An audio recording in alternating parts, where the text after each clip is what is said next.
नमस्ते,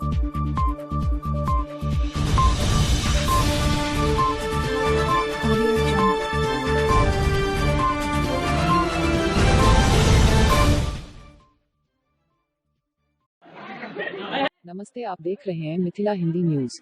corona virus के संक्रमण से लोगों को बचाने के लिए पूरे देश में सरकार ने लॉकडाउन लागू किया है। इसका पालन कराने में पंचायत जनप्रतिनिधियों को भी जिम्मेदारी दी गई। मगर मधुबनी के बेनीपट्टी प्रखंड में पंचायत प्रतिनिधि की मौजूदगी में ही लॉकडाउन की धज्जियां उड़ाई गईं। यहाँ कोरोना वायरस का खौफ तो दूर, लॉकडाउन का भी किसी को मतलब समझने शायद नहीं आ रहा था।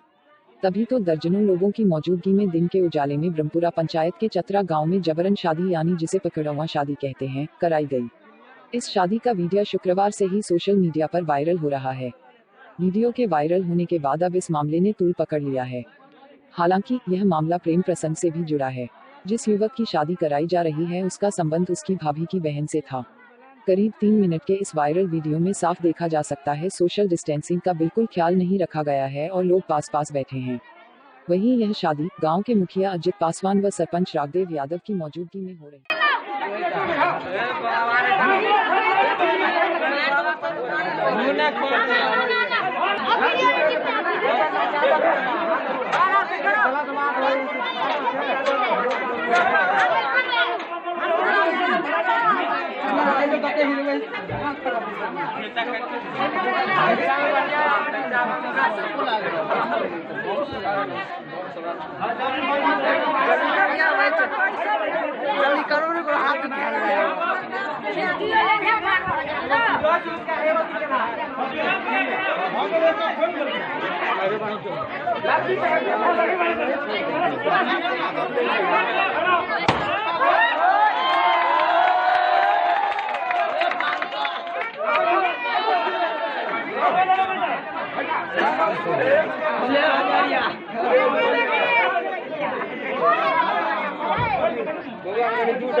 बंद कर